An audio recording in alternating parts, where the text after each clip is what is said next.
Okay, good evening, everybody. Thank you for being with us. Welcome to our Library Building Committee meeting for Wednesday, July 24th. It's 6 p.m. We have a quorum. I'd like to call the meeting to order.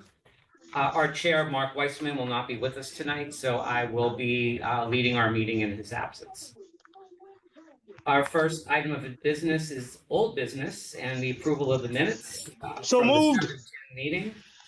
Second. I have a second. Do we have any discussion? Clark? Yeah. I did have one while you're waiting. I had one comment on the minutes, Sharon. Under the architect report at the very end where we made our motion to move forward with the FF&E for Prosser, which Jeanette going back to work with Elizabeth and staff over the budget. We had a motion made, it was seconded, but we need to add there that I the was motion. looking all the way through and I didn't see that you guys, We did pass it. it did, I was looking, Yeah. I was recording the minutes and I Really? didn't see, and I noticed that. I listened for it tonight because I do. Ah. Yeah, I was. It's going there, through. it's recorded, It is It is recorded. recorded? I was but looking it all the way took through. forever to get to it. Oh, okay. Yeah, because there was a lot of discussion, but I know that we did So finally. it was approved unanimously? Yes. Right, Clark, it was approved. Yes, Yeah, yes. okay. That was my only comment. I Okay. know, Clark, did you have some other? 2 paragraphs above that, it starts proposal from TSKP for additional Design. design services. What was that specifically for? Richard, were you going to speak about that? You're on mute. Hang on, so are you talking about the proposed contract amendment number 10? No. This was from our meeting 2 weeks ago. We did have an additional design services cost of $2,750. And I'm trying to remember what that was. McMahon? I think it was McMahon. Oh, I'm doing this from recollection after discussions with Jeff Brown in my office. And I believe what this pertains to is our technology consultant, D'Agostino Associates. right. We had asked them to do plans and specs for bidding purposes, and that was to meet the grant requirements. Okay. I don't know if Glenn Garrity is on the phone, but maybe he can confirm that he needs to put the technology components for McMahon out to bid, formally out to bid. So this is to prepare those specs for bidding purposes. Okay. Does that answer it, Clark? So Sharon, you'll just add that it's related to the D'Agostino Technology Services For McMahon. for McMahon, yeah. On one more, I guess. Under, John went through project progress pictures, McMahon, Glenn Garrity talked about CSI ceilings was awarded for acoustical ceiling and drop ceiling install. Is there a difference between drop ceiling and acoustic ceiling? If so, what is it? I don't understand why there's 2 items or. It was listed separately. No, it's the same thing. They're just installing the grid and acoustical tiles, the drop ceiling, they're all for the same thing. Okay, thank you.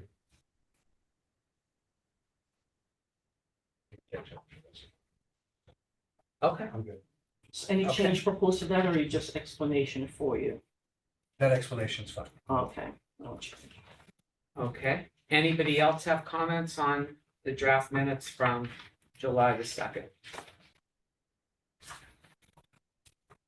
Or 10th, I'm sorry. Anybody online? I don't see any hands. No, Yeah. Okay. no hands. All right, well, having a motion and a second and discussion complete, I'll ask for everyone to vote on approval of the minutes by signifying aye. Hi.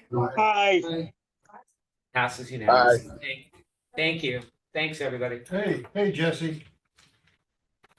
Yeah, Jesse, wait. Welcome. Hello, everyone. How's it going? Good, Jesse. Thanks for joining. Glad to have you back. Thank you. All right, so we're ready to move on to section 3, new business, and I will turn this over to Anthony for our project update from Downs. Welcome, everybody. Sorry, I missed the last 2 committee meetings, but I'm back.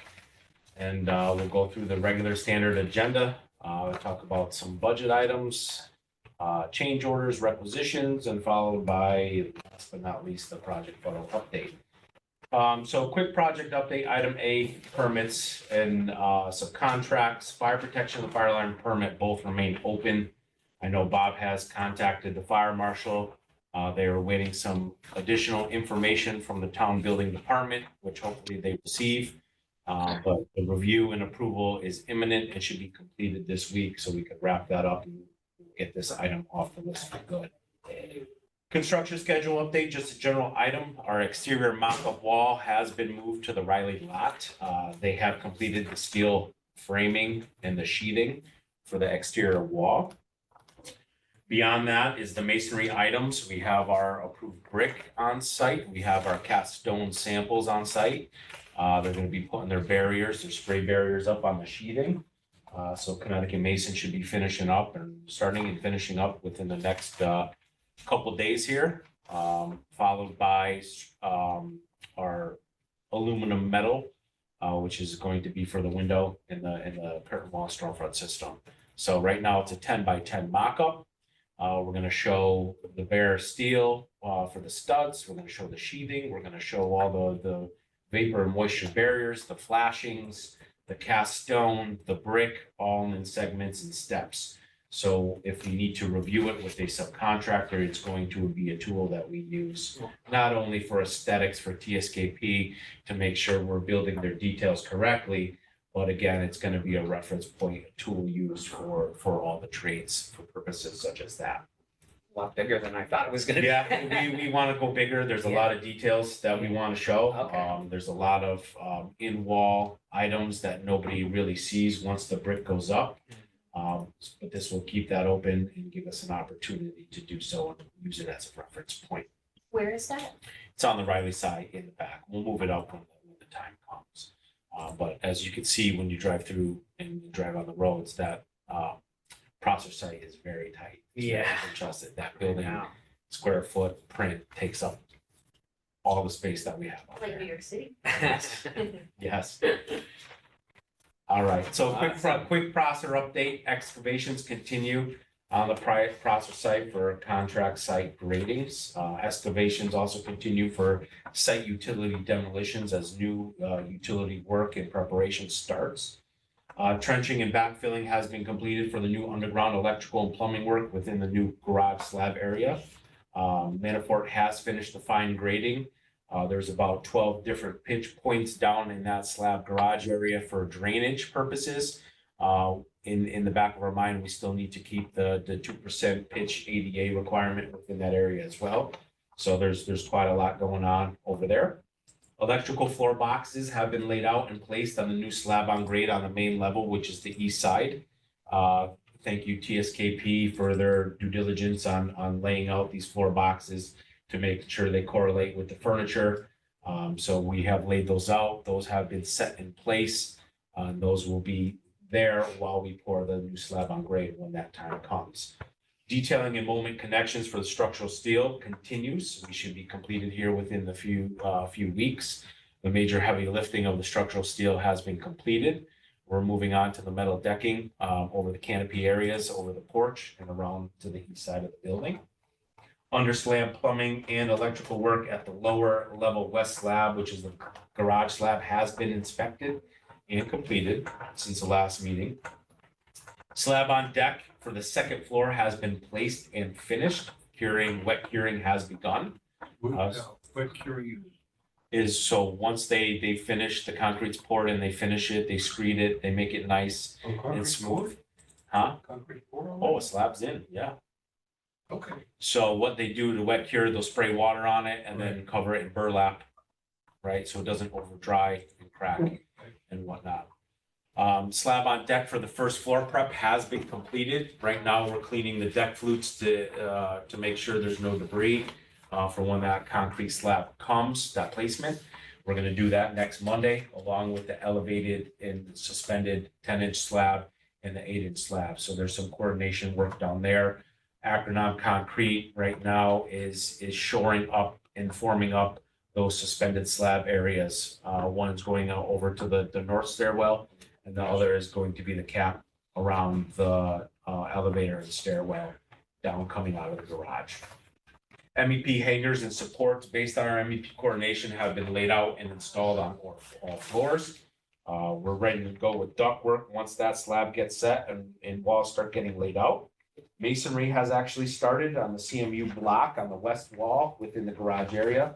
They're continuing to wrap around to the north side and then come back within the garage level for that ramp entrance area to the elevator and to the stair. Once they're complete with that and the slabs are in, they're going to start moving on the elevator shaft, stairwell shafts, and so on and so forth. Backfilling and preparation of slab on grade work is continuing. Manafort has a small amount of fine grading to do up on the east side. They should be complete, ready to go for when that time comes. Once that's all said and done, we will be putting a air vapor barrier stego wrap with the wire mesh on top of that to block out any moisture that might be coming. Roofing was actually supposed to start today, but obviously we had a little bit of rain, so they called it off. Obviously, it's all weather dependent. They will be on tomorrow. It'll probably take about 6 days for them to get the roofing installation, the tapered installation up and the membrane on. They'll have some miscellaneous accessories such as the sun, what's the word I'm looking for? The skylight over one of the stairwells. Then they're gonna come back, they're gonna overlap the parapet wall because we are going to start cold form framing up on those elevations. They own a 6-inch flap over the edge of the building to keep it watertight. Once that's all completed and we're done and brick is going on, we'll start with the sheet metal flashings and trims around the perimeter of the roof. Riley, there's really not too many exciting things going on there until we move the big pile of dirt, which is hopefully imminent. Right now, we're still continuing to use it as a material laydown area for all trades. With coordination with our site superintendent, it is getting a little cramped. GeoQuest, we have done our additional sampling and test data for the 2 locations of this impacted soil to Clean Earth and Becker's. Bridge abutments on the Riley side continue to be excavated, pumped out for water. Concrete forming, rebar placement should happen within the next 2 weeks. We do have a meeting we want to set up for next week for the impacted soils and the subgrade change in the Riley lot per that Welty report. So there's been a couple things passed around at the OAC meeting, whether to leave that parking lot per design, whether to bring up and support, what we want to call the worst areas, or we strip it and we do it, full. So we're gonna have a meeting accordingly to make sure everybody's on the right page with that.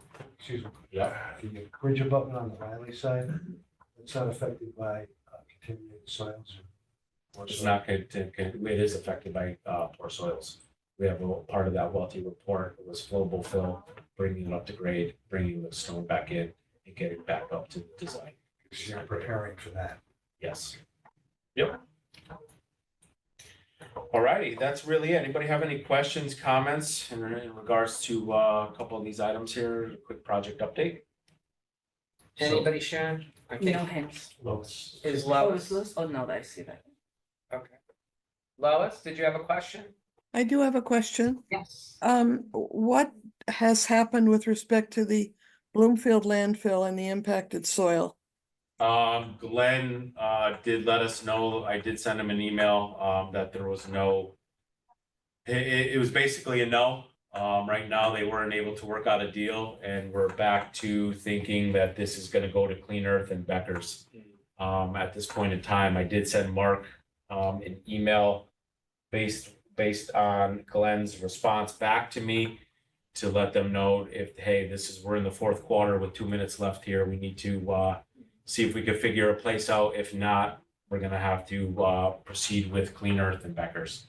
Right. And what were the components of the deal? Just quickly, why? I don't know what the components of the deal were are you talking about for Clean Earth and Becker's? No, I'm talking about the Bloomfield landfill, which we Yeah, I'm own. not too, I wouldn't know the history of that, Lois. That would be a question, I think, for Glenn and the town. Yeah, I don't know. I that am we just know quite why. amazed. I'm quite amazed that a public building in Bloomfield, which is being built for Bloomfield, cannot take something to a landfill which Bloomfield owns. Mr. Brown? Lois, I think part of it's gonna, somebody's gonna have to get the town manager to contact Windsor town manager. It's gonna have to be, I think it's gonna have to be dealt with town manager and town manager.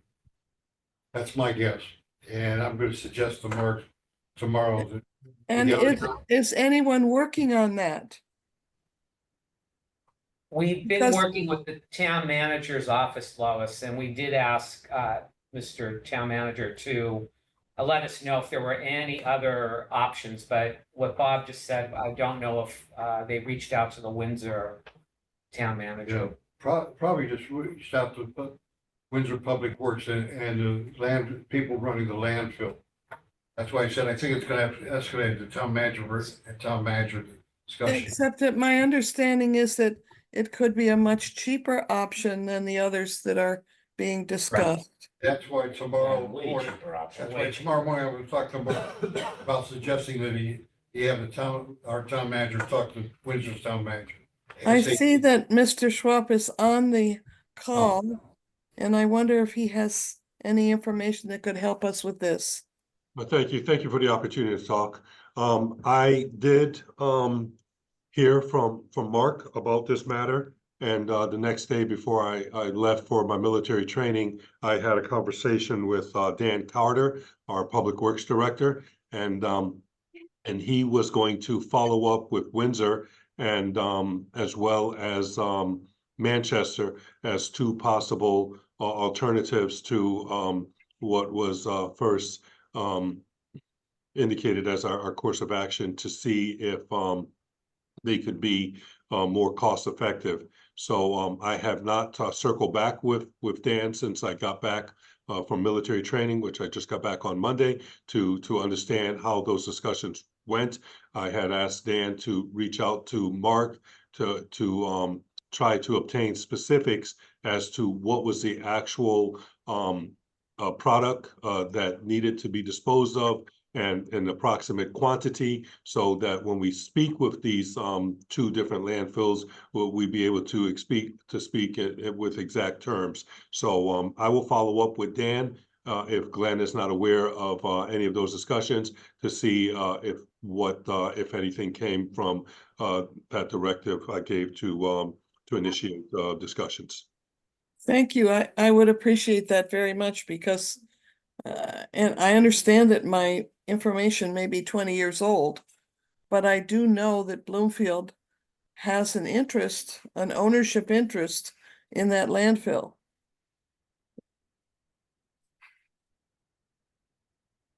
Okay, thank you, Lois.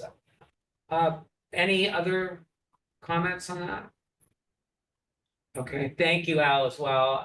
I think, you know, we do have to get a little more information on this, because my understanding was that Public Works was unable to reach that agreement.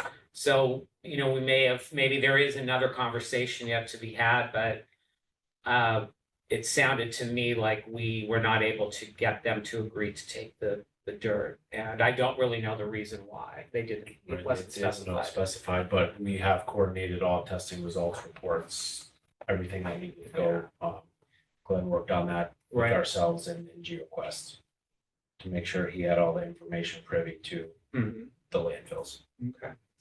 I'm sorry to push this, but I just really do not understand what could be the problem with a landfill that Bloomfield has an ownership interest in, why they would be able to say, unless the material is unacceptable, or they have completed all of their work at the landfill that they need to do, why we couldn't use that space for a public project, which will save us potentially thousands and tens of thousands of dollars. Hundreds of thousands. Hundreds of thousands. Mhm.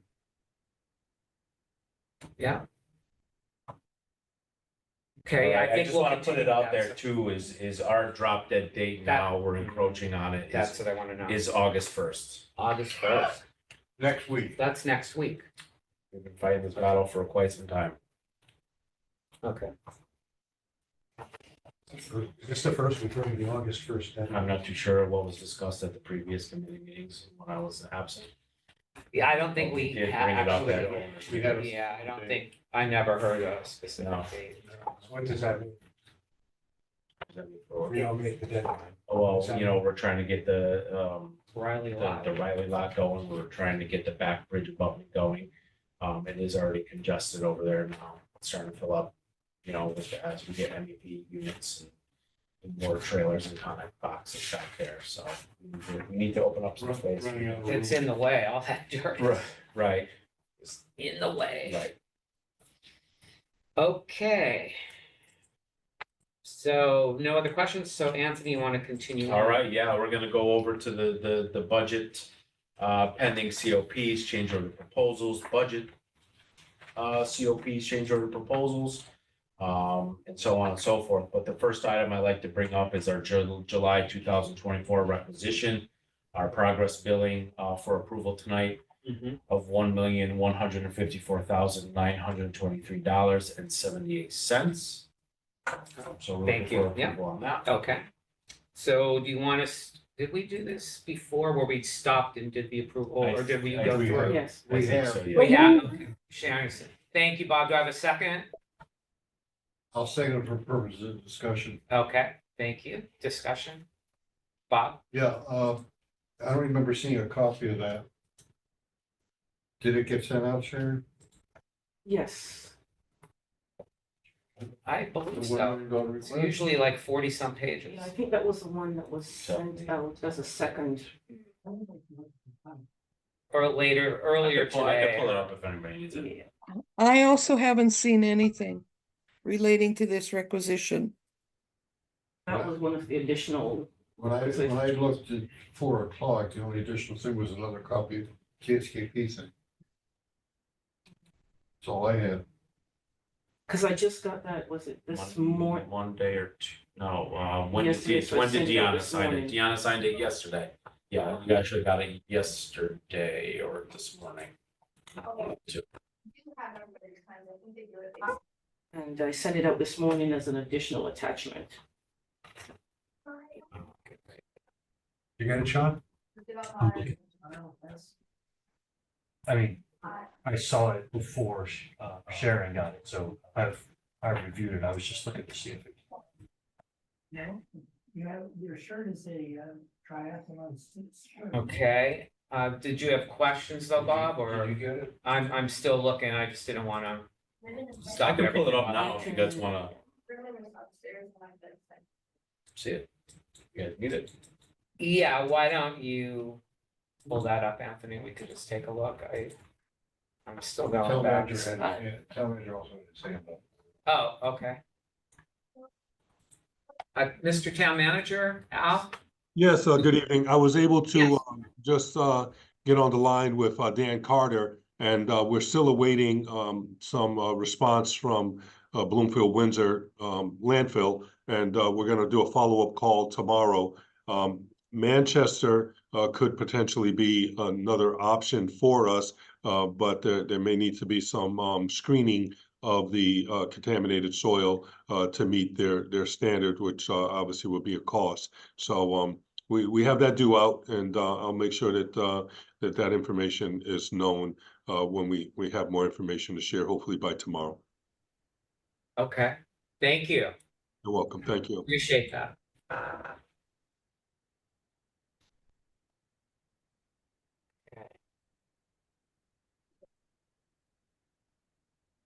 And if you wanna go to page 2, you'll see the body backup of what we're doing. Slowly let me know when you're.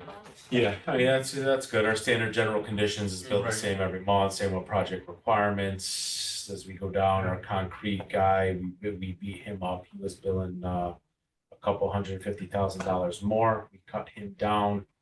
Masonry, a lot of materials delivered to the site. They started the CMU block work, a bunch of labor. Structural steel, small amount here.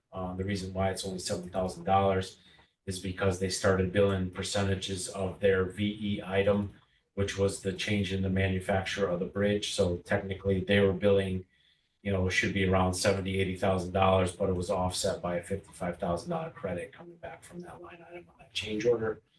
General trades, just some miscellaneous material. Roofing was a big one. They were going to be billing about 75% of the labor. They were around $400,000. We cut them back based on labor. They were thinking they were going to be 75% complete by the end of the month, which it could potentially happen because those guys fly, they move fast. But I wanted them to make sure they were going to hit the day, so I cut them down by quite a bit. Gypsum drywall, we have some steel studs on site. They started safety rails and throughout. So that's some miscellaneous billing there. Plumbing and HVAC is some more equipment that got delivered to their Connex box. A lot of the underground work that they have achieved, a lot of their layout for their bangets and hanger systems for their ductwork. So a lot of labor there. And then electrical is some standard underground electrical work. Layout of conduits, stub ups through the slabs, so on and so forth. And that, I think that should take us, next page, Sharon, that should take us to the end. General liability insurance is just a standard monthly billing. And then our fee is based on the amount that we're billing this month. You're billing fire suppression, which is sprinkler? Let's scroll up. If you look at that, I don't think we have any billing there for that one. Keep scrolling up there, Sharon, back up to the top. Right there, stop. Let's see, fire suppression, $0. That $43,000 was for submittals, engineering calculations, shop drawings, PM time to facilitate all that. Okay. MEP coordination time. So yeah, that was previously billed months ago. Okay. Thank you. Yep. So overall, if you go all the way down to the bottom, like we're what 34.46% billed through the project. Wow. 34.6. 34.46. Percentage are we done in construction? We've done probably around 30%, 34%. It's pretty on pace, on par. I mean, we're trying to bring this thing delivered to you on March 7th. So we're 3 months to the 10th, 2 months, 5 months, 8 months left to bill 65% left of the job. I think we're good. Glad to hear it. Trying our best. Those guys are, Jason's working those guys. Yeah. So we got some, overtime that we're working for with Berlin Steel to finish up the structural steel so we can really start the envelope of the building. Once we get the roof on, that's when all. Yeah, Inside. yep. What else is attached here? What else is attached is just our subcontractor requisitions, which are just basically finer detail based on what they're billing. That those 2 sheets above us are, our summary sheet from our subcontractors. Yeah. How about the COPs? We'll go get to that part next. So the subcontractors, actually, they bill the COPs, their approved change orders in their schedule value, in their line items. So if you look here, our schedule values at the top, if you go back to like the second page, Sharon, get back to the subcontractors, that schedule value column will be adjusted based on approved credits and approved change orders, adds and deducts. I didn't follow all that, but that's okay. Right, so for instance, if our concrete subcontractor, Sharon, if you go back up to the top, one more page. So for instance, we could stop here, our painter, right? If our painter has an approved change order of $10,000, the next month that line item will be $363,279. It's a revised contract cost based on approved change orders. Okay. Specifically, my question was the official COPs for committee approval. Oh, yeah, we'll get there. I Yeah, just want to this make is sure everybody's okay for the requisitions. Excuse me again, I just wonder, has this all been approved through the finance office in Bloomfield? before it's coming to us. I thought that was the normal procedure. I don't think that's it. I think we get it approved and then it goes through. Yeah, I That's mean, what we're saying. we've done all of them the same way, Lois. This, this is usually just standard procedure that we review this and get approval by the LBC before it goes on for payment. It's been vetted by TSKP and All Collier. the- Okay, if Yeah, if Sean. that's what we've been doing, I thought that when it came to us, it had been reviewed so that we could vote in favor comfortably. But it has been reviewed by TSKP and Collier. Right. They vetted it also. Thank you. Those three COPs, are they built into this requisition? No, they haven't been formally approved yet. Thank you, that's what. So they'll come in the What next. happens is, once the COPs get approved and I come to the next committee meeting with our GMP change order, that's when it hits the schedule. Thank you. Okay. Do we have any There's a other? lot of levels to it. Other questions or concerns on the requisition for July? Okay, hearing none, we have a motion, it's been seconded. All those in favor? Aye. Aye. Okay, motion passes. Thank you. All right, Anthony, we're on to the All right, we're back. I'm COPs. back with my agenda. All right. Yes. Next item, I just want to talk about budget and pending COPs. We're still tracking, it's just a placeholder for the additional MDC encroachment for Manafort for that slide rail system that they installed and they excavated through and had a concrete contractor. Right now, we're just trying to negotiate this out with our subcontractor at this point in time. But I want to keep it on track as a placeholder for these meetings. So you guys will see this again as a placeholder until we formally work something out with our subcontractor. You're trying to save us money? Yes. Yeah, That's what we're trying to that's do. good. COP 25, impacted soil change in Riley lot. We have a budget of $55,000. That should read, actually, would be the parking lot subgrade.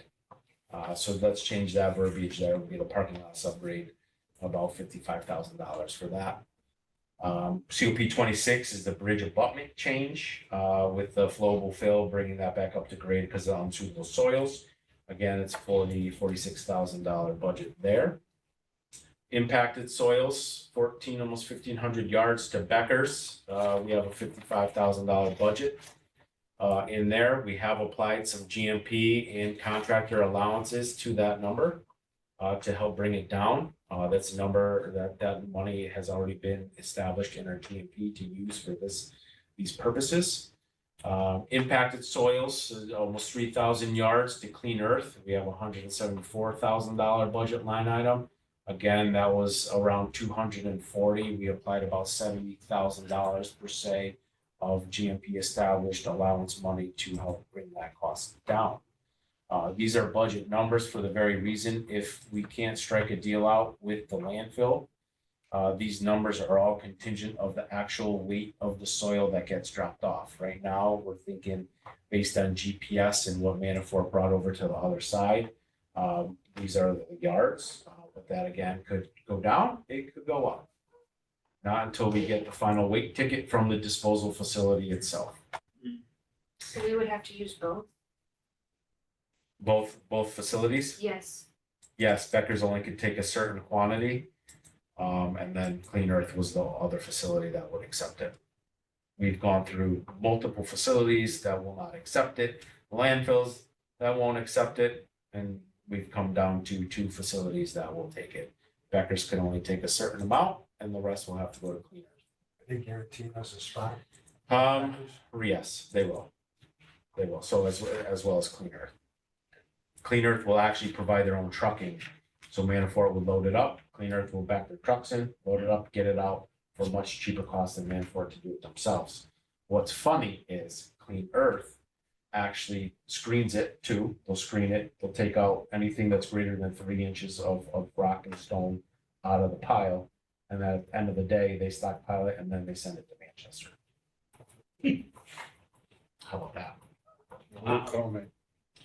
Right on, me either. COP 29, impacted soils. This is just a budget number. Obviously, we have some utility trenches on the outside of the building as we bring conduit, as we get the transformer laid out and whatnot. I just want to set aside some dollars for those spoils because those are also impacted.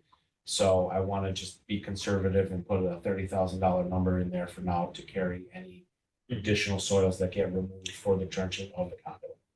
This is a new one, Anthony, right? The number 20. Yeah, 29. Again, it's just I want to show you and be open and conservative as we possibly can be with the contingencies in effect and so on and so Okay. forth. Official COPs that I like to get for committee approval tonight, and I'll put the caveat out there that we reviewed with Jeff Brown extensively and MHA consultants on that whole design team. We finally could put to bed this COP 7B, which is the children's room MEP modifications, which changed some steel, some ductwork.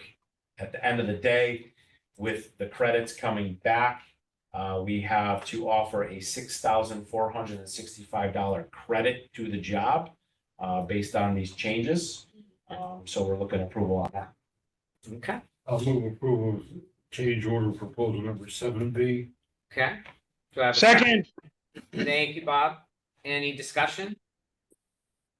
Okay, this is one we've been waiting for a long We've been time. negotiating with our steel contractor, left and right, MHA, Yes. phone calls with Jeff and so we got there. And we got a credit out of it. We got a so- credit out of it. All yes. right, all those in Yes. favor of approving COP 7B, say it.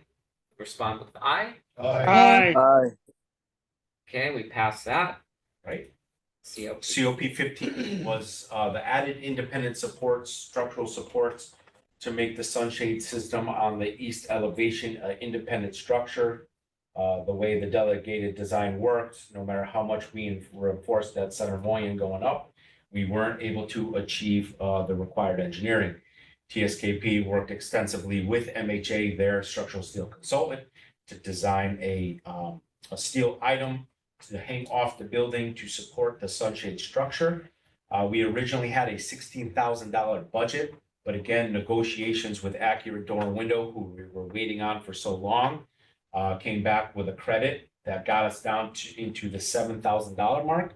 So I am looking approval to proceed with the structural steel requirements, the sunshade, and the painting of the structural steel in the amount of $7,307. I'll second it. Okay, thank you, Bob and Bob. Any discussion on item COP number 15? You know, we discussed this quite a bit. Yeah, this is another one. And, it's not a credit, it's better than 16,000. Better than Way better than the original, right? Can we just get the detail of that, right down? Yeah, hold on one second. Actually, you know what? I have it right here. So we have COP 15. So Berlin Steel's quote for the tube steel and the supports and the installation of the structural steel was $11,349. Accurate Door and Windows credit was $6,335, and that was an idea that Mark and TSKP brought up to change the profile from a 10-inch down to a 7-inch. And then we have $2,000 for our painter to go in and put a high performance painting on that structural steel so it does not rust. Jeff, Then we have our insurance markup, our bond markup, and our 1.5, our 1.3% fee on that. Sure, you need to send Jeff. COP. Yep, Jeff I did, reviewed but it, we talked about it. MHA reviewed the structural steel number as well. Jeff, we reviewed the credit with Accurate Door and Window extensively. This is where everything kind of shook out and filtered out. Oh, you're good. Anybody else for COP number 15? No, okay. All those in favor? Aye. Any nays? Okay, motion passes. Thank you. Anthony? And then COP number 19, which we've talked about since the beginning of the job with Epifano Builders dropping and revoking their bid for the structural wood glue lamp members. By the way, which they're up and in, they look absolutely stunning in that high ceiling and that mean level. Fantastic. That was a great design feature there. So this is a 3-inch glue lamp trim piece to cover up, you know, some mechanical, some stuff above ceiling, the wood ceiling dies into these trim pieces. We had a $352,100 GMP line item established in our GMP. That does cover the fabrication of these 3-inch glue lamps, but our overage would be the installation through our millwork subcontractor. So with that being said, with the history, we've gone over this multiple times with Epifano dropping. We actually had a budget of $82,000 in here. So with a quick conference call and a meeting with Desco, we were able to bring that $82,000 in negotiation down to $56,000. So we're able to pick up about $25,000. So I am looking for approval on Desco's installation labor cost only for the 3-inch glue lamp trim. I did check with TSKP and Jeff Brown that this glue lamp trim is a necessity. It is a design feature. We were thinking maybe we could go with the drywall, gypsum drywall, but talking to Jeff and talking to Tai Su that this is going to stay in the job. So I am looking for approval for the labor for the installation through our millwork subcontractor of $56,778. I'll move approval of COP 19. Second. Okay, so I think Bob moved it first. Bob Ike moved it first and Bob Berman seconded it. Yeah. So we'll go with that. Thank you, Bob. All right, so this last item here, I want to review with everybody because. Wait 1 second, we gotta vote. Oh, I thought I'm trying to jump ahead of you guys. No, that's okay. So any discussion on COP 19? Any hands, Sharon? No hands. Okay, thank you. All right, on all those in favor, please vote by saying aye. Aye. Any nays? Okay, motion passes. Thank you, everybody. Thank you, All Anthony. right, thank you, Patrick, Got some- jumping the gun here. got some Anyways, I'm money there. excited to Okay. report that we did get some money back, and based on calculations, I don't know, I wasn't here, I was in Poland, okay? Of what the discussions were with the remaining owner contingency and what was built to date, what was passed, what was not, so on and so forth. Yeah, So some redirection, yeah. some re-review of Excel files, sheets and whatnot, approved change orders to date, pending change orders to date, expenditures by the town that come out of the contingency. I'm happy to report that we are about $300,000 higher, Yeah. and we have a remaining owner's contingency of $843,114, plus RCM contingency that's looking right now about $815,000. Combine the both, we're still looking at over $1.5 million worth of contingency money. That's early. I think you said 100. Yeah, because I think when we talked last time, it was like 545, something like that. Yeah. Okay, I think one thing we did ask for, and it's probably already out there, is, a spreadsheet listing each. Yep, and which is attached to these Okay. meeting minutes. Oh, okay, perfect. Right, and I'll quickly run through it, I did run through it with Scott. Right now, we had the approved original project budget of $29,255,000.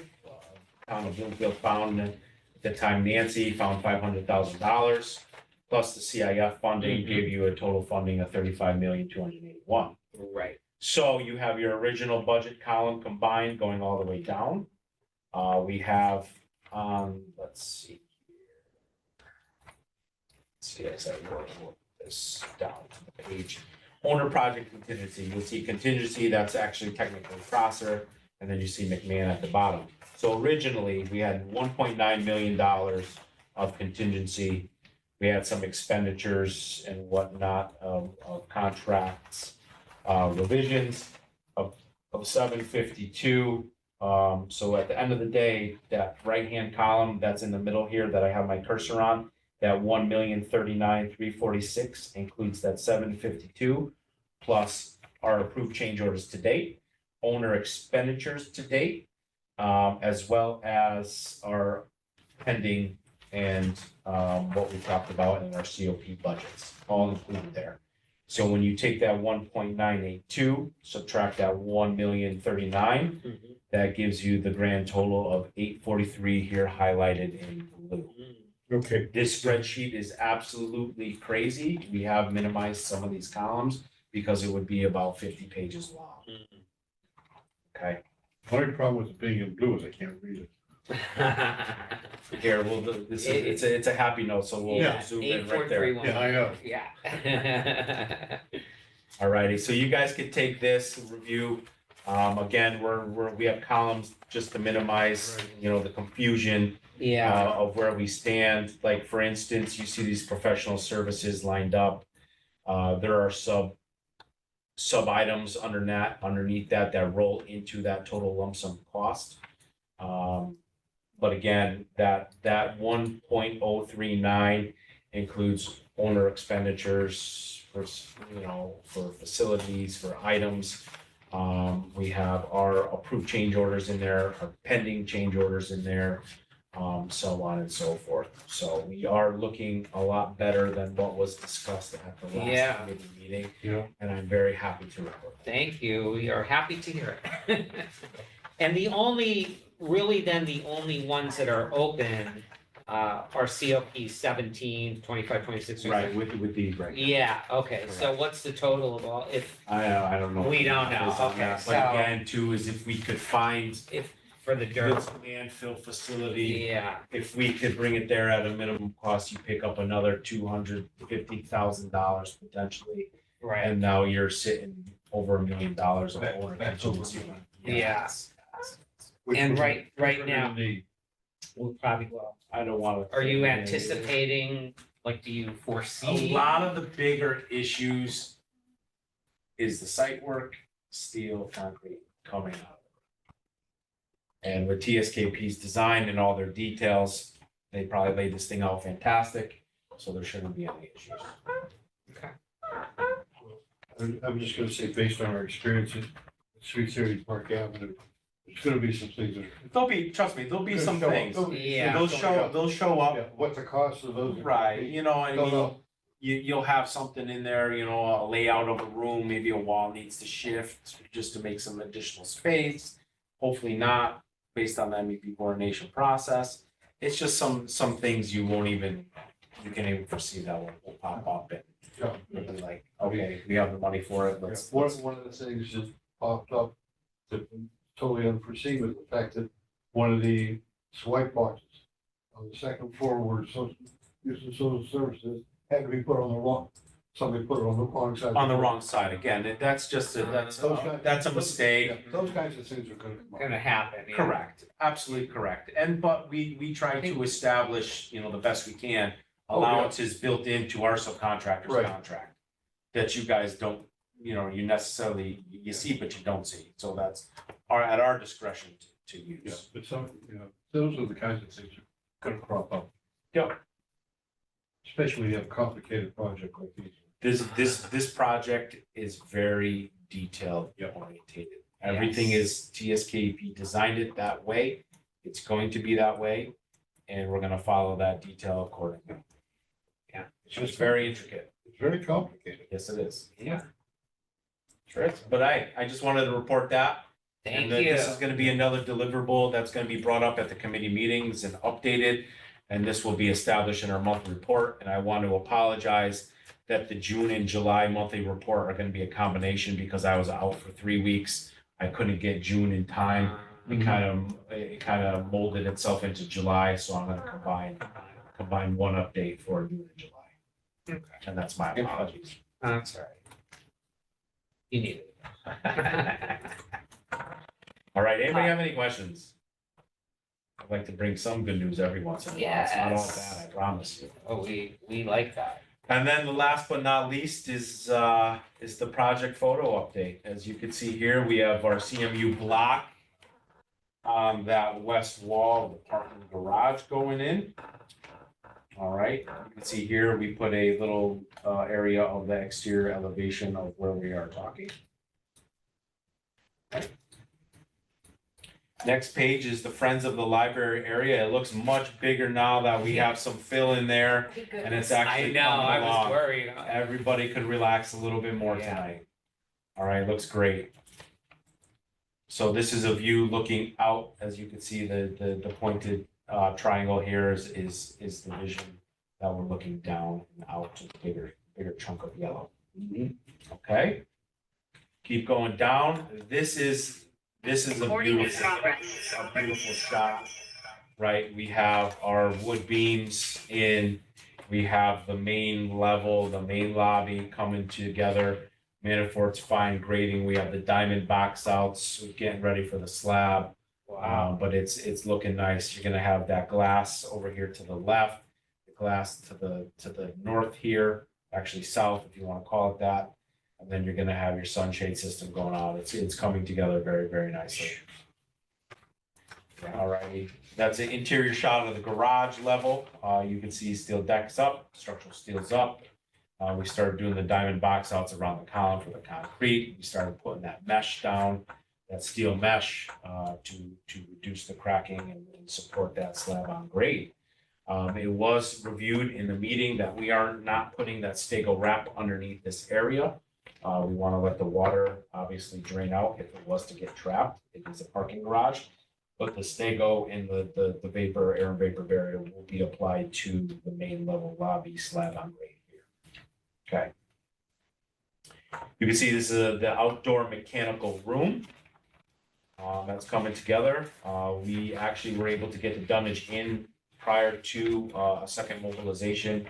Later on in the date, they had it fabricated, so we started putting it in, drop it down. We have our M&P coordination complete. We started locating duct drops and up through the decking. So that's looking out on the outdoor mechanical space. Now, will that be like covered somehow, or will people be able to see it? You won't be able to see it. So this back wall here, it's gonna be brick, and it's also gonna have, I like to call it, it's not technically a louver, but it's a mesh screen that looks like the shape of a window, Okay. right? So it's gonna have an architectural feature. It's gonna look nice. Okay. Righty. Going down the list, we have the mesh on the second floor slab. Again, this photo was taken before the concrete got poured on that second level. You can see all the electrical stub ups here coming through. You see all your chairs and your mesh going down to support the slab from cracking, so on and so forth. And if you could zoom in or see a little bit, you see your shear studs have been welded to the top of the deck on top of the beams accordingly. I don't know if we have another shot. I wish this one had, but it doesn't. Again, more mesh wrapping around the corner of the second floor. We do have our stair tower up now to give us better access to all the levels, which has been in use to get people to the right levels. That's a shot of the wood glue lamp beams. Again, fantastic feature of the building. They went in very smooth. Other than that, there's really not much to report there. There's another shot of the wood beams on the second level, and you can see here that the slab is in. All right. Monday, you're gonna have your slabs on the first floor complete. Then we're gonna hopefully have our roof on as well by the end of next week. Hopefully, that's huge for us, honestly. Wow. So Jason's out there. We're pushing the best we can. We're Really still moving well. We're still Yeah. shooting for that March 7th date, Mhm. and by all means, we're gonna do everything in our power to hit that. What does glue lump mean? It's so glue laminated structural wood beam. You can't really see it, but if you go out there, it's a bunch of wood, like 2x4s or 2x8s or 2x10s that are literally laminated, glued together like a sandwich, Oh, all the way up. Then they put they sand it down and they put an architectural finish on it, so on and so forth. It's quite the process. you can't tell. It's absolutely, it's a beautiful feature. Yep, you can't tell. Well, if you really go up there, you can maybe see a joint or two, but the quality of wood that they use is fantastic. Anthony, if I may make a Yeah. comment about that. So this beam is a manufactured product. Correct. It's built under strict controls, and it's completely engineered by the fabricator, so we know exactly what kind of load it can take. That's very different from raw timber. First of all, getting a raw piece of wood that big is very, very difficult. But secondly, if that were a solid piece of wood that were from nature, it would have checks, cracks, splits, knots. And that's not the case here because this is all excellent wood that is part of the fabrication of it. So it's better than natural wood. Oh, yeah, absolutely. And the way TSKP designed this between the millwork colors, the wood ceiling, to the doors, to the trim, it's all gonna blend, it's all gonna blend together. It's gonna stand out. It's gonna be very, very nice. I'm excited for it, actually. It's fantastic. Especially in that high ceiling area, like I showed you guys up here before. It's gonna be the height of this area with the layout, and you look up and you see a wood ceiling with this timber. Dude, you gotta understand that they're not gonna you're not gonna fully see this beam. You're gonna see the first from the bottom up about 18 inches, 20 inches or so. I don't remember what that depth is, but yeah. Looks fantastic. So next owners meeting, if you guys, again, let's walk the job and see it. It's coming along great. And Richard, like I said before, if you need me to take any more photos for you, or if you want me to put you on FaceTime and kind of tour you around so you could get a taste of what's going on out here, I have no problem doing that. Thank you very much, Anthony. No problem. Other than that, everybody, that is my 56 minutes spiel on what's going on out there. Thank you, Anthony. Welcome back. I'm happy to be back. No All more right. vodka, please. For the love of God. So we'll continue on with our project updates, and Glenn, you're up next. Hey, good evening, everyone. So I did get the narrative back from D'Agostino on the technical package or bid package that's going to be released.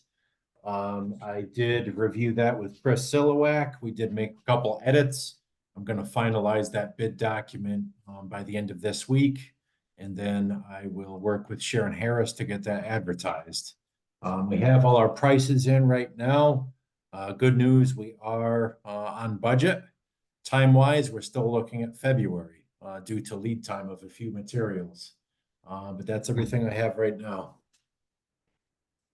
Thank you, Glenn. Any questions for Glenn? Clark? The, is the worst lead time the Stanley doors? Yes, right now it currently is. So I have reached out to additional vendors. Supply chain, you know, they have different points of contacts. I'm trying to cut down that time significantly. If I can cut it down to 4 months, I'll be a happy camper. I think we all will. So I'm still working on that one, but worst case scenario is still February right now. Yeah. Or McMahon. We gotta release those So things we're for in us. September. February 28th is the current completion date. I gotta get those released on this job. We have a person about every time. 6 weeks. That's crazy. Thank you, Glenn. And was that it, Glenn? Yep, that's all I have for now. Okay, great. Thank you very much. Appreciate it. All right, we'll move on to next project update, TSKP. Yeah, so So Jeff Brown is away, so I'm covering for him. We Yeah, also, welcome back. Hope you're feeling well. well, it's a work in progress. I'm trying to get my structural systems adequately prepared. But also joining me this evening is Deanna Lancer as well as Jeanette O'Connell. So I'm not sure who should go first. Deanna, are you prepared to give an overview of our work during this period? Yes, Jeff Brown left me some notes. Can update the group. One is about our site observation report. TSKP sent that one. I have here number 4, dated July 17, 2024. I guess Anthony has given most of the updates, but also I have here other note about the lead online. We have been working on the putting the data into the lead online. We're working on that for Procer. I think that's pretty much it. I'm not sure, Richard, if you have any other updates. Glenn already updated on the technology package, so that's all I have. Yeah, so I'm here really to try to answer any questions that the committee may have on this proposed contract amendment number 10. Right. And the purpose of this is really to establish the parameters of our work for the FF&E. you may recall that at the last meeting, I believe Jeanette O'Connell did a presentation of the Yes. furniture for Prosser Library, and she reported that it was higher than what was previously estimated. And so the question is, how do we proceed, knowing that it's higher? And I had more than one conversation with Mark about this thing. And we did talk about the possibility of doing add alternates in the bid specs, but quite frankly, that creates a lot of additional paperwork for us. And so we gave him a proposal to do those alternates, but he was not so inclined to accept that. So then I suggested that we just limit what we're doing. And that's the purpose of this contract amendment number 10, Right. which stipulates that if, and this is a if, only if it's necessary, we would be charging the project on an hourly basis. If, for example, we are asked to obtain additional bids or quotes after a public bidding process. We understand that you're going to be soliciting bids for the furniture specs that Jeanette is finalizing, but we're only going to do that once. We're not going to go through a multiple bid process. Yes, thank you for bringing this up on the screen. Yes, so we're only going to do this once. So that's the first condition. If you say, well, the bids are high, we will say, well, we told you so. And so now you need to pick and choose from the bids what furniture you want. But if you ask us to go out to bid again, we would charge you on an hourly basis. The second condition is that if you want us to add language into the bid specs to obtain add or deduct alternates, we can do that. But as I told Mark, that's a lot more paperwork for us to do, and that we would have to charge you hourly to do that as well. The third condition is if we are asked by the committee to revise the bid documents for whatever reason after October 7th, 2024, Jeanette made a commitment to finish the specs so that we can go out to bid, and the date of that would be October 7th. But if for some reason the committee said, well, we've changed our mind, we want to add some things or change some things, we can certainly do that, but we would, to be fair, we would be charging you on an hourly basis to do that. And that's the purpose of this proposed contract amendment. It's just to address the issues that may arise, knowing that we're going to go out to bid, knowing that we're over the budget. Right.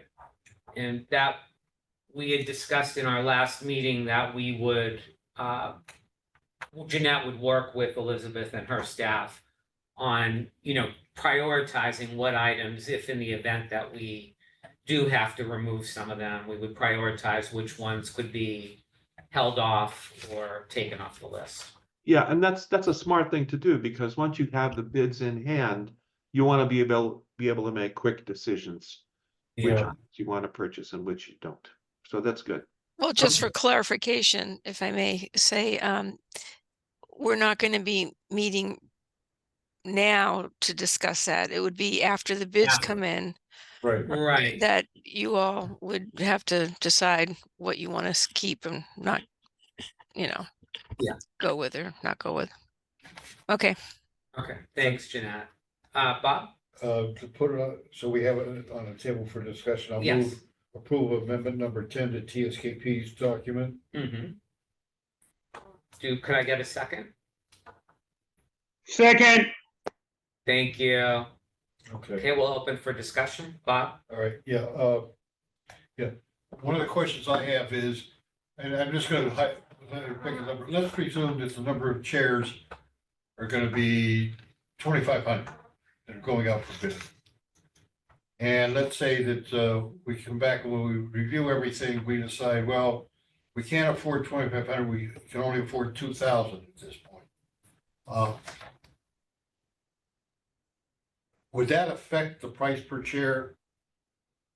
So Well- I'm glad you brought that up. So typically what Jeanette does in her specs is she asks not only for a price for a category of an item, let's say the chairs, she also asks for unit price. In case the committee wants to adjust the quantity, you have some commitment from the bidder on what that unit price is. So it's easy to determine what the savings or the additional cost might be if you adjust the number of chairs. Thank you, yeah, because my thinking was that, once we get all the bids in, we see where they actually are, is when we're gonna have to have discussions with the library staff about if we have to make changes in it, All right. what, what they can live with, what we have to do, how we can arrive at that. Right. And that's Or we why- have the money to pay for it. Yeah, or if we have the money. My guess is gonna be that we're not gonna be sure, if it comes in over budget by more than, I would say, $2, $3, $4, maybe $5,000, we may be reluctant to spend all that money at that point. We might wanna postpone some stuff till we know better where we are with contingencies, just for safety's sake. I mean, I'm just trying to lay out a worst case scenario here for how we might have to proceed. I mean, does that make sense, Richard? Yes, it does. And you certainly will know what the prices are after bids are opened. And Jeanette, I'm going to ask you how long those prices are held for. It's usually a certain number of days, 60 or 90 days. I can't remember what you usually do. Right. But you need to make a decision about which categories of furniture you're going to be awarding and to which vendor, because you'll get more than one price for multiple vendors. But yeah, once you have all of those prices in hand, now those are very firm prices. Those are no longer estimates. They're firm numbers, and then you can make wise decisions about how you want to spend the money. Okay, yeah. Clark? So kind of jump around, in our package, we got a letter from Jeanette dated July 15th to Mark about a change order of $4,500 for additional TSKP scope. And then, Richard, you mentioned doing it on, I believe, time and material basis.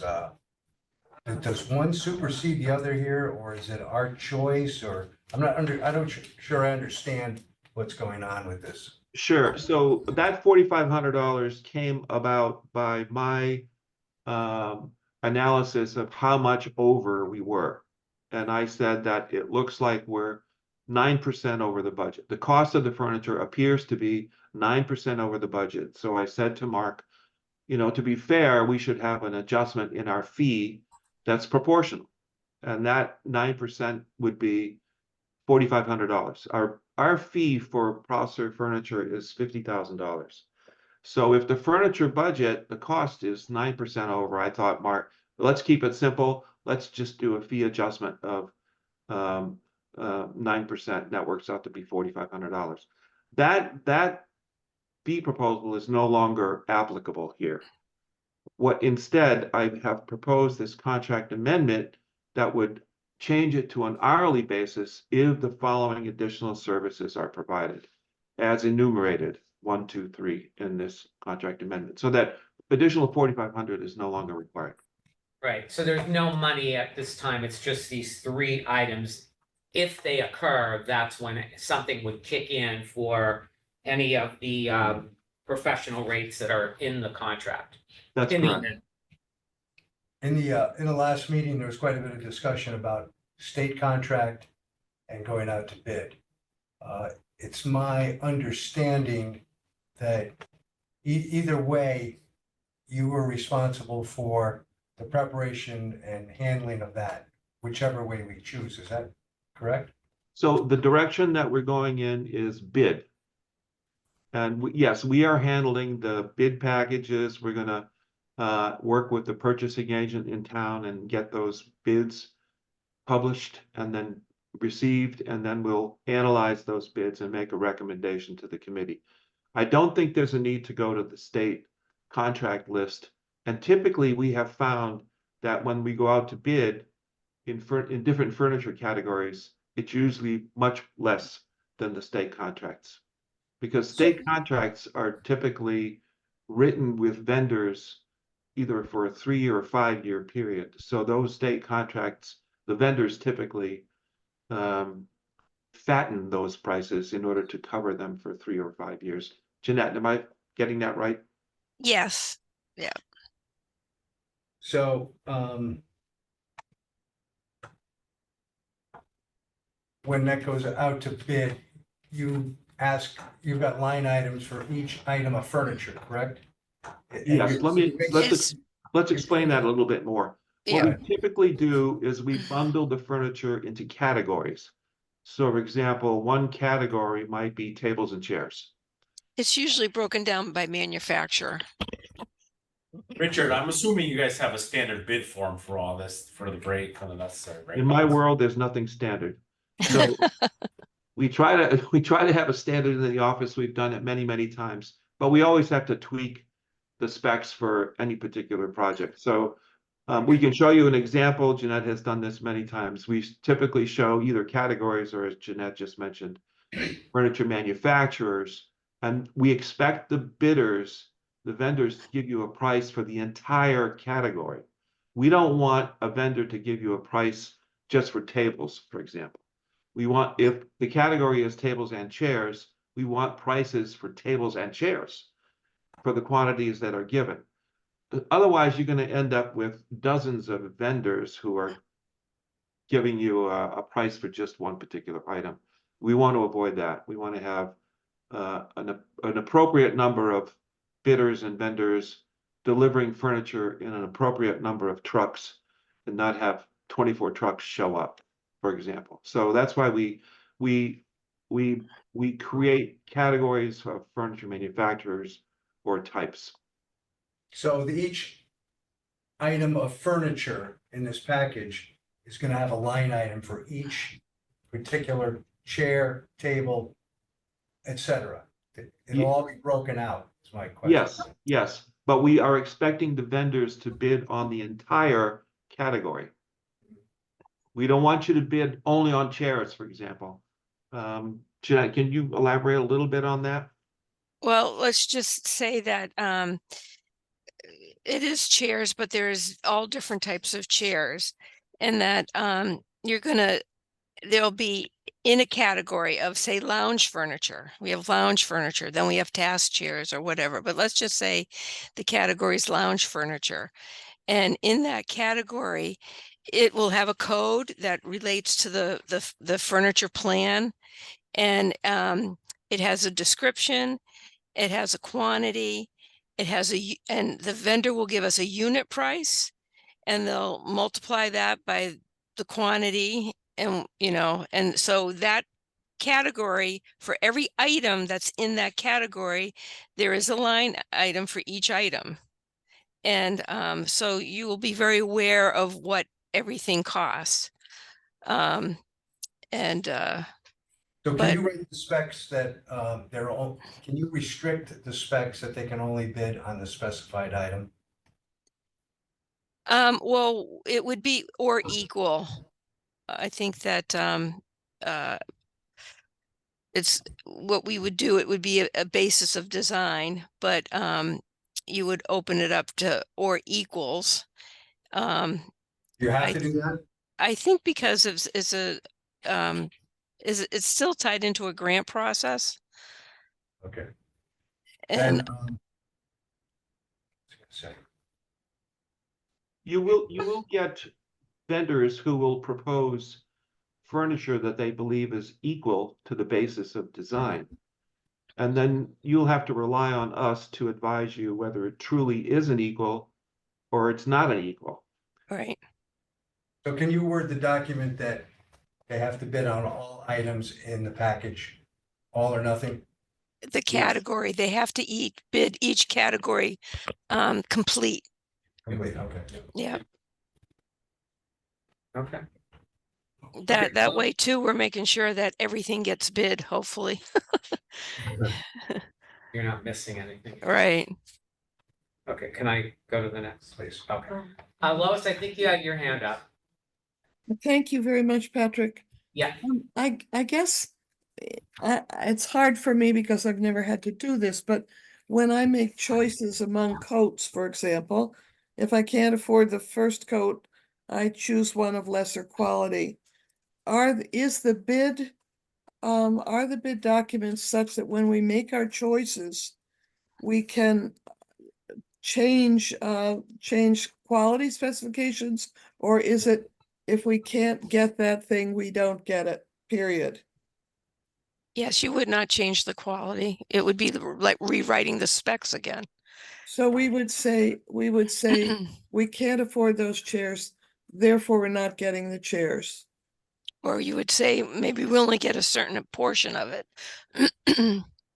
I think that's what worries me about this, because I know you know what you're doing and I don't understand it, so I'll just say that to begin with. But if we have a budget and we think we're already over budget, there must be some baseline of things that we absolutely have to have in order to run the library. And what I'm wondering is, how do we identify what are those baseline things compared to other things? For example, in one of your letters, you talked about specialty items Right. that you had included. I mean, is that what we would be doing, removing things like specialty items, but it wouldn't affect the functioning of the library? That's correct. Thank That's you. correct. Yep.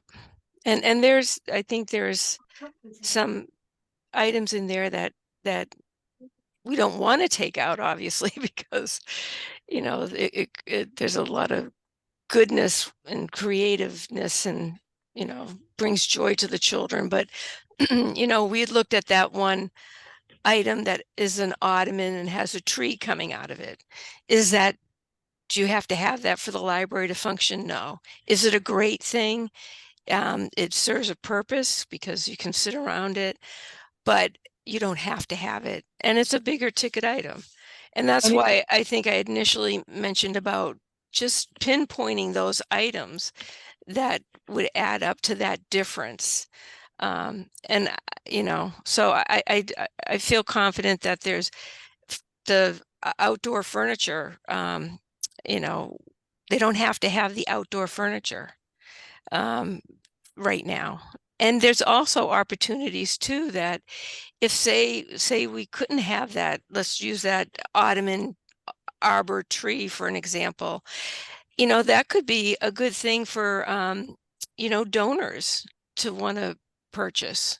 Right, but we would not be replacing it with some less interesting ottoman thing. No, because and that's was to Richard's point, because then that makes all sorts of work for us to now go back and say, well, we can't really afford that, so let's change a specification. But there's no harm in having a list of items that people may want to donate, at some point, or I just, thank you. I understand the point now. I just want to be sure that we have everything that we need to make the library functional. right. Yes. Thank you. And I think you will. Okay, Bob, did you have a question? Oh, okay. Are there any other hands? I don't see any, Sharon. No.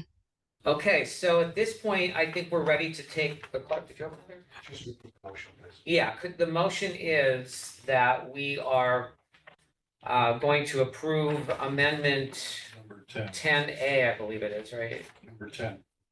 Yeah, amendment number 10 to the professional services agreement TSK. for TSKP. And we're going to include the 3 items. Okay. I'd like to suggest we postpone this till Mark returns. Well, Mark has already reviewed this with Richard, and he is okay with it. Yeah. And so he's aware of it. They've had numerous discussions. That's why there's no money exchange here. It's only this if situation. If these things occur, then that would invoke a cost. If the things don't occur, it's just an amendment to have in the event of. But is there anything, Richard, else that you wanted to add to that? I know you've spoken to No. Mark about it. No, I think Patrick, you've summarized it well. It's you would not incur any costs if we didn't have to have these additional services. I mean, but if Right. so there's no cost associated. I just wanted to establish the parameters of what we're doing. And that's the purpose of it. Okay. Yeah, Go ahead, Mark, Bob. and Mark and I talked about this whole concept earlier in the week, and we talked about the what ifs, and the what if was when the bids come back, then we're gonna know where we stand. And more probable cause of action we're gonna take is to examine them, and as Jeanette said, there's some really nice items in there that would be nice to have, but they don't affect the function of the library. Or there may be some quantities that we reduce the quantities because we can't afford them right now, but we may be able to add them back in later. Or if we can't, then the library puts in requests for I don't know what called construction grants or equipment grants in future budgets to cover. Okay, so you're both confident that Mark is in a. Oh, Mark's in Yes. full agreement with this. That I Yes. know. Fine. Yeah. Okay, I'll go along with that. Okay, if there's no other discussion, then I would like to call the vote. All those in favor of this amendment for TSKP?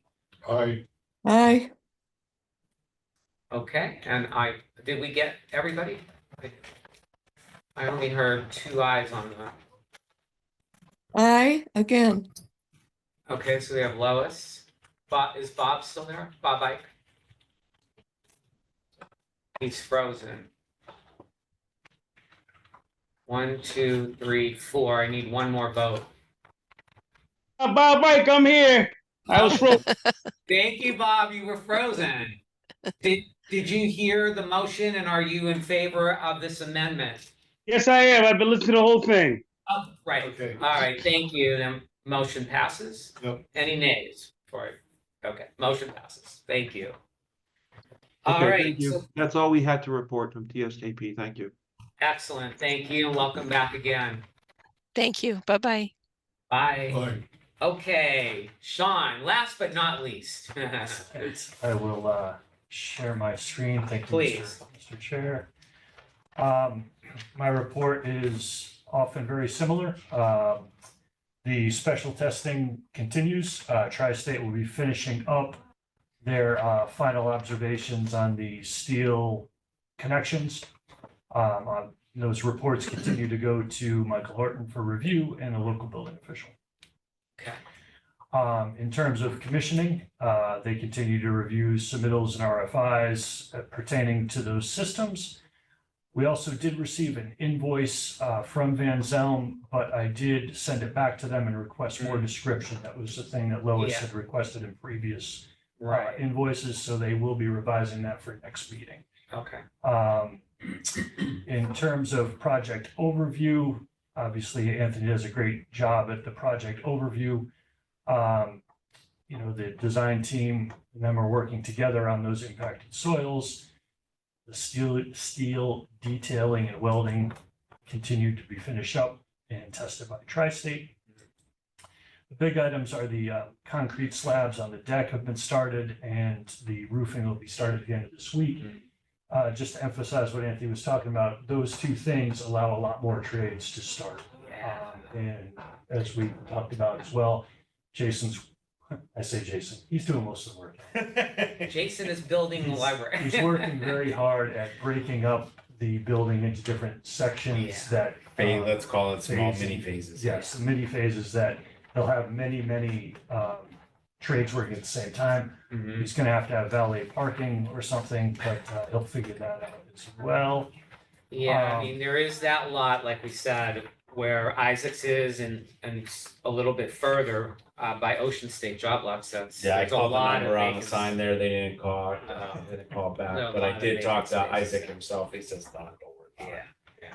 I have Okay, started to dive into a couple things in terms of move management. We are working out the costs of storage versus storage at the atrium. That was the document that got attached. That is still a working draft. I just want to emphasize that. We still need to fill in some of the data based on whatever the town attorney negotiates with the atrium in terms of both rent and storage, potentially leaving those items there. And then we wouldn't have to incur storage from WB Minor. So there's still some moving parts there that we're working through. We'll also discuss that at the owners meeting on Tuesday. Should I take the question? Well, my only question is, I mean, I know, as Elizabeth mentioned earlier, I think September 1 is the, the lease expiration. So how quickly, I mean, are these discussions occurring so that we have them done before August? I don't know the answer to that. In terms of the town attorney with. Yeah, I mean, do you know if they're, I'm not sure. I The see. town manager has his hands up. Oh, okay. Okay, Mr. Schwab? Yeah, good evening again, team. This evening, Attorney Crombie received some guidance as to what the specific ask is of actual lease extension, and as it pertained to a request to utilize the space after the operations have been removed from the atrium. So the guidance that he received was to seek an extension through the end of February. Through the end of February was to seek from September 1st through February, and then go from March through April to seek opportunities for storage in the atrium. So Attorney Crombie was given that information today around 4 p.m. And he's going to be working on that as a priority beginning tomorrow. So hopefully we'll have something to report on that very shortly. Oh, that's excellent. Thank you so much. Appreciate that. You're welcome. So I'll continue to develop that information as we get more information and discuss it this week.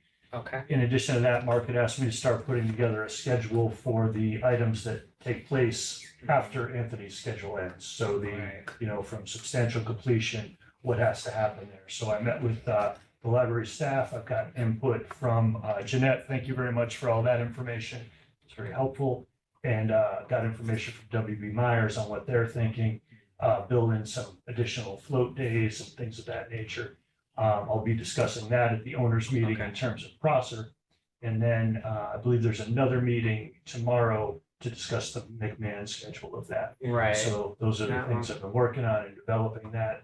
And if we get all our answers next week, hopefully I can present something to the committee next week. Okay. Great. Any other questions? Did I hit all the high points on that? Okay. Any other questions? Any hands up, Sharon? None. Okay, thank you. Thank you all. On the Bob? line. Just a quick question. I'm looking at I know this is not, Yeah. I know this is a work in progress. I understand that. But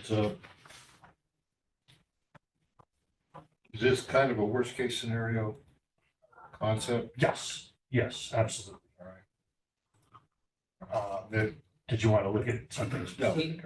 No, it's just that it just points out to me again the fact that we need to be careful with our contingency money.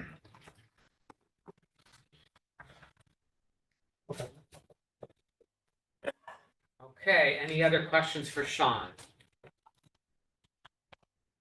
Okay, No online hands. thank you, Sharon. Thank you, Sean, appreciate it. All right, Sharon, you're up. Approval of invoices. Do you have any? I don't think we None. had it, right? I don't think we had it. Wow, clean slate The tonight. only one That- that was yours. Just the big one. I took enough time on it anyways to make up for a couple this so we're good. Okay, all right, moving on to other items from the committee. Would any committee member like to speak or have any other items they'd like to bring up? Clark? I guess I'm still stunned. When was it announced about McMahon being postponed till the end of February? I didn't Well- go to Poland for a month. I've been. I don't think it's ever been announced. I think what it is that Glenn the schedule's been in flux because he's still working on it, trying to get all the bids. So he doesn't have it totally nailed down. And we have that long pole, which is the doors. I think that's contributing to that date, but I don't know that that date is set, that February is the definite. I'm just saying, we've been talking about September right along here, and then all of a sudden to say Well, yeah, March 1, it's very surprising. sometime in June, Oh, yeah, that's September date. sometime in June, the September date fell by the Yeah, wayside. We yeah, didn't have an that- actual date. Yeah. Steve, I don't know, kidding. No, we No. never, we're still kind of waiting on, really nailing down a date. I think once Glenn gets the opportunity to really study all of his bids and gets everything A in, lot of work. Yeah, gets it all, part of the problem is the fact that, Glenn is trying to do everything he can to keep us on track. And McMahon and get all that done, but at the same time, he's got another full-time job as well, and he really doesn't, there really isn't anybody in town now to assist him in drawing up bids, so he's gotta figure this out on his own. That takes more time too. So everything's just falling further and further behind. Glenn, if you Because need it help, was- if Glenn needs help with anything, we'll offer our assistance, whatever we could do. to that help would be him out. great. Yeah, I appreciate that, Anthony. Anytime. I did lose quite a bit of time, in all honesty. I had the numbers ready to go, and then we had to go back out and get numbers for each job package for union and prevailing wage as well. So that was part of the delay as well. There was probably 2.5, 3 months worth of time lost in that activity. Yeah. So Yeah, it's, 'cause at one it's- point we were talking December too, so. Have you talking to TSK, whatever, TSKP, about substitute for the Stanley doors? We have not spoken of a substitute for the Stanley doors. Those specifications, they were taken directly from Prosser. When Jeff Brown gets back in the office, I can certainly speak to him about that, another manufacturer, brand. And this is why I'm chasing down other, storefront contractors as well. Trying to get that lead time down. So if somebody had the doors available in 2 months, let's just say, what would the completion date be? So we Probably still six, Yeah, well, it's dependent on all the other jobs, So it's still gonna be around December, Glenn, I don't know if you need a union contractor for the storefront and glazing, but there's a company called Kensington Glass out of Berlin, Connecticut, who's very, very good and very, very well versed in this type of setting. I've worked with them on a bunch of hospital jobs. So maybe it's worthwhile if you don't have to use the union realm, you could go with them as far as a storefront contractor if it's not too late. That was Kensington, you said, Anthony? Kensington Glass, yeah. It's got to Right. be. I thought some of the union contractors didn't want the job because it's too small. So I think Yeah. if that's the case, then that should go out the window. at that Well, point.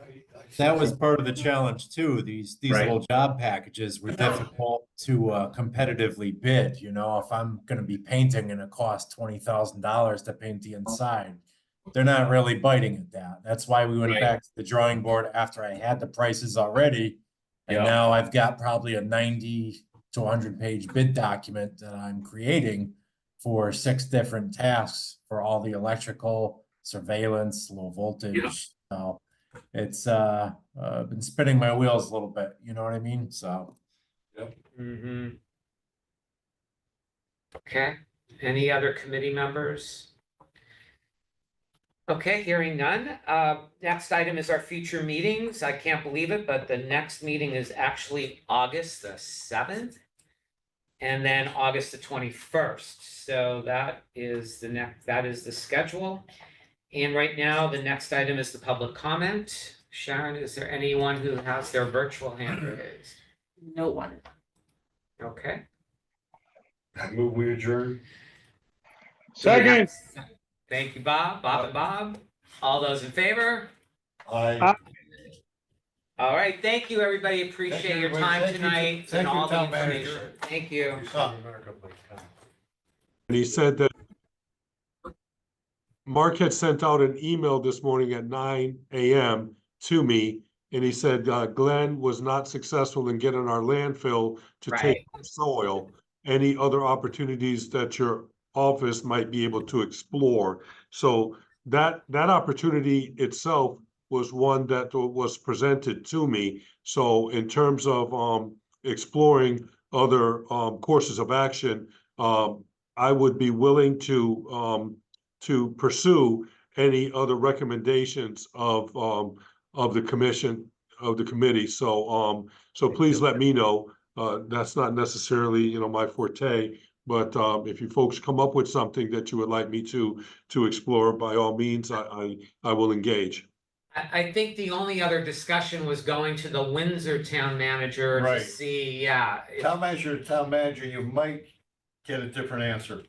Okay, I will make that happen. Yeah, because we have we have a 50% liability on that, closing that landfill, and we technically own 50% of it. Okay.